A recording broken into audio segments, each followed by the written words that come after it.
போட்டித் தேர்வுக்காக தயாராகி கொண்டிருக்கும் அனைத்து நண்பர்களுக்கும் நீங்கள் எதிர்நோக்கி இருக்கின்ற தேர்வில் வெற்றி பெறுவதற்கு இனிதே எங்களுடைய எஸ்ஆர்எம் யூடியூப் சேனலின் சார்பாக உங்கள் யாவருக்கும் வாழ்த்துக்களை தெரிவித்துக் கொள்கிறோம். தொடர்ந்து நம்முடைய யூடியூப் சேனலை பாருங்கள், பிடிச்சிருந்தால் லைக் பண்ணுங்கள், ஷேர் பண்ணுங்கள், பக்கத்தில் இருக்க பெல் ஐக்கானையும் கிளிக் பண்ணுங்கள். ஸோ வாங்க இன்னைக்கு வீடியோவை பார்க்கலாம். அதாவது ஒரு வாசகத்தோடு பார்க்கலாம். கற்றது கைமண்ணளவு, கல்லாதது உலகளவு அப்படின்னு சொல்லி ஔவையார் சொல்லியிருப்பார். ஸோ நம்ம எவ்வளவு தான் கல்வியை கற்றுக்கிட்டாலும் நம்ம கற்றுக்கொள்ள வேண்டியது இன்னும் ஏராளமாக இருக்கிறது அப்படின்னு ஔவையின் வாசகத்திற்கெனங்க இன்னைக்கு நம்ம அறிவியல் பாடப்பகுதியிலேருந்து ஒரு 30 வினாக்களை நம்ம பார்க்க போகிறோம். இது ரொம்ப ரொம்ப முக்கியமான வினாக்கள். அது மட்டும் இல்லாமல் இந்த வினாக்கள் அனைத்துமே அதாவது ப்ரீவியஸ் இயரில் அதிகமாக கேட்கப்பட்ட வினாவாகவும் இருக்கும். ஸோ நீங்கள் கொஷினை பார்த்துட்டு இதை பார்த்தீங்க அப்படின்னா உங்களுக்கு ரொம்ப ரொம்ப பிரயோஜனமாக இருக்கும். ஸோ கவனமாக பாருங்கள். வாங்க போகலாம். கேள்வி எண் 1, இந்தியாவில் அமைந்துள்ள முதல் அணுமின் நிலையம் எது? விடை பார்த்தீங்கன்னா தாராக்பூர் அணுமின் நிலையம்.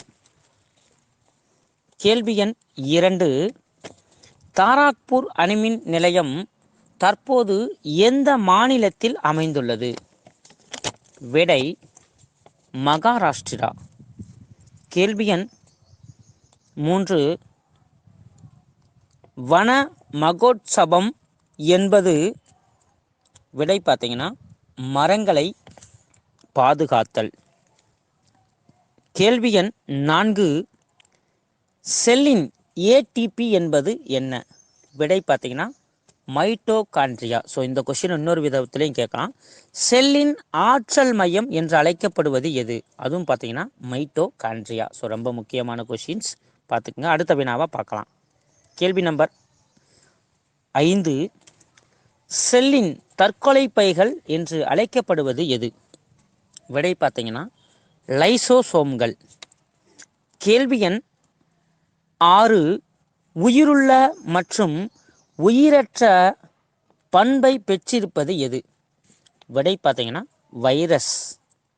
கேள்வி எண் 7, தனிம வரிசை அட்டவணையில் உள்ள தனிமங்களின் எண்ணிக்கை என்ன? விடை பார்த்தீங்கன்னா 118 தனிமங்கள் இருக்கு.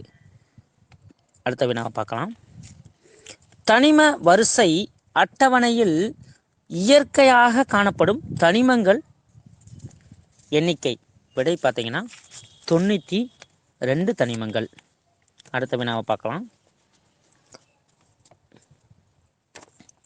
உரம் மற்றும் வெடிமருந்து தயாரிக்க பயன்படும் அமிலம் எது? விடை பார்த்தீங்கன்னா நைட்ரிக் அமிலம். அடுத்த வினாவை பார்க்கலாம். வயிற்றில் சுரக்கக்கூடிய அமிலம் எது? விடை ஹைட்ரோகுளோரிக் அமிலம். அடுத்து நெக்ஸ்ட் கொஸ்டினை பார்க்கலாம்.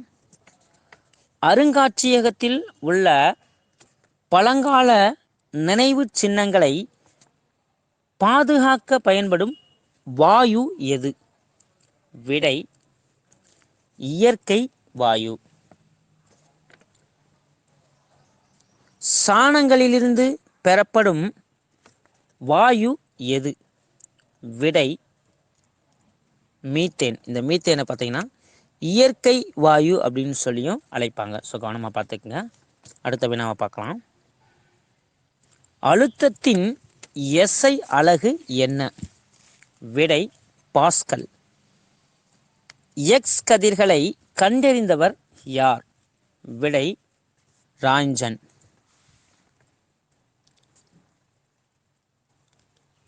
நாசாவில் மனிதர்களை கையாளப்பட்ட டேஸ் திட்டத்தில் முதலில் மனிதர்களை நிலவிற்கு அனுப்பியது? விடை பார்த்தீங்கன்னா அப்போலோ 8. அடுத்த வினாவை பார்க்கலாம். ரேடியம் மற்றும் பொலோனியத்தை கண்டறிந்தவர் யார்? விடை கியூரி அம்மையார்.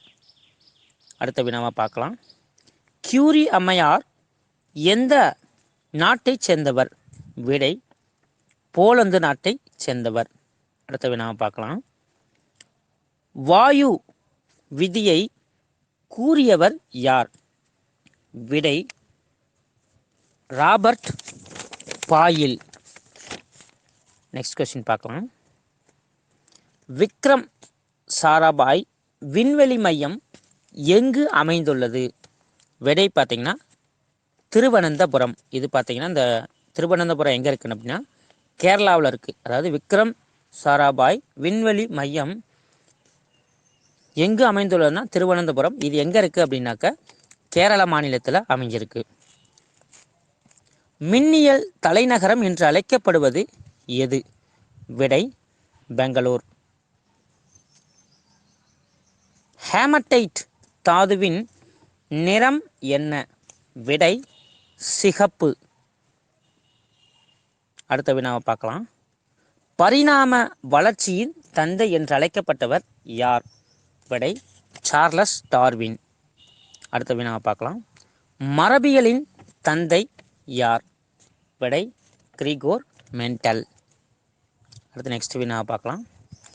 நவீன நுண்ணுயிரியலின் தந்தை என்று அழைக்கப்பட்டவர் யார்? விடை ராபர்ட் கோச். அடுத்த வினாவை பார்க்கலாம். உடற்செயலியலின் தந்தை என்று அழைக்கப்பட்டவர் யார்? விடை கிளாட் பெர்னார்டு. அடுத்த வினாவை பார்க்கலாம். ஈர்ப்பு அலை எவ்வாறு உருவாகிறது? விடை பார்த்தீங்கன்னா இரண்டு கருந்துளைகளுக்கும் இடையேயான மோதல்களிலிருந்து தான் உருவாகிறது. ஸோ அடுத்த வினாவை பார்க்கலாம். மின் அழுத்தம் மற்றும் மின்னழுத்த வேறுபாடு என்பது எதை குறிக்கும்? விடை பார்த்தீங்கன்னா வோல்ட். அடுத்த வினாவை பார்க்கலாம். முதன்மை உரங்கள் என்று அழைக்கப்பட்டவை எவை? விடை பார்த்தீங்கன்னா நைட்ரஜன், பாஸ்பரஸ் மற்றும் பொட்டாசியம். ஸோ முதன்மை உரங்கள் என்று அழைக்கப்பட்டது நைட்ரஜன், பாஸ்பரஸ் மற்றும் பொட்டாசியம். அடுத்த வினாவை பார்க்கலாம். அமில ஊடகத்தில்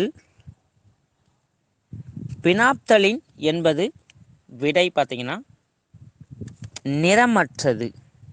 அடுத்த வினாவை பார்க்கலாம். வாஸ்குலார் பூவா தாவரம் என்பது மூலம் அறியப்படுவது எது? விடை பார்த்தீங்கன்னா டெரிட்டோபைட்டுகள். அதாவது வாஸ்குலார் இன் பூவா தாவரம் என்று அழைக்கப்படுவது எது அப்படின்னு கேட்டிங்கன்னா டெரிட்டோபைட்டுகள். பூக்கும் தாவரம் அப்படின்னு கேட்டாங்கன்னாக்கா பிரயோபைட்டுகள். அதாவது வாஸ்குலாரின் பூக்கும் தாவரம் என்று அறியப்படுவது எதுன்னு கேட்டாங்கன்னா பிரயோபைட்டுகள். ஸோ அடுத்த வினாவை பார்க்கலாம். கணையத்தில் கைமோட்ரிப்சிலின் காணப்படும் மூலக்கூறு எது? விடை புரதம். அதாவது நல்லா பாருங்க. கணையத்தில் கைமோட்ரிப்சிலின் காணப்படும் மூலக்கூறு எது? விடை புரதம். அடுத்த வினாவை பார்க்கலாம். காசநோயால் பாதிக்கப்படும் முதன்மையான உறுப்பு எது? விடை நுரையீரல். அடுத்த வினாவை பார்க்கலாம். உலக காசநோய் தினம் எந்த நாள் கடைபிடிக்கப்படுகிறது? விடை மார்ச் 24. அடுத்த வினாவை பார்க்கலாம். இரத்த வகைகளை கண்டறிந்தவர் யார்? விடை காரல் லான்ஸ்டீன். அடுத்த வினாவை பார்க்கலாம். தைராய்டு சுரப்பியில் அதிகம் செறிவூட்டப்படும் தனிமம் எது? விடை பார்த்தீங்கன்னா அயோடின். மின்னோட்டத்தின் அலகு எது? விடை பார்த்தீங்கன்னா ஆம்பியர். எலக்ட்ரானை கண்டறிந்தவர் யார்? விடை பார்த்தீங்கன்னா ஜே தாம்சன். ஒரு குதிரைத்திறன் என்பது எத்தனை கிலோவாட்? விடை 746 கிலோவாட். நன்றி நண்பர்களே. பிடிச்சிருந்தால் லைக் பண்ணுங்கள், ஷேர் பண்ணுங்கள். அடுத்தடுத்து நம்மளுடைய ஆடியோக்களுக்கு சப்போர்ட் பண்ணுங்கள். தொடர்ந்து நம்ம ரொம்ப ரொம்ப முக்கியமான வினாக்கள்லாம் நம்முடைய எஸ்ஆர்எம் யூடியூப் சேனலில் பகிரப்படும் என்பதையும் இந்த குரல் பதிவு மூலமாக உங்களுக்கு தெரியப்படுத்திக் கொள்கிறேன். நன்றி.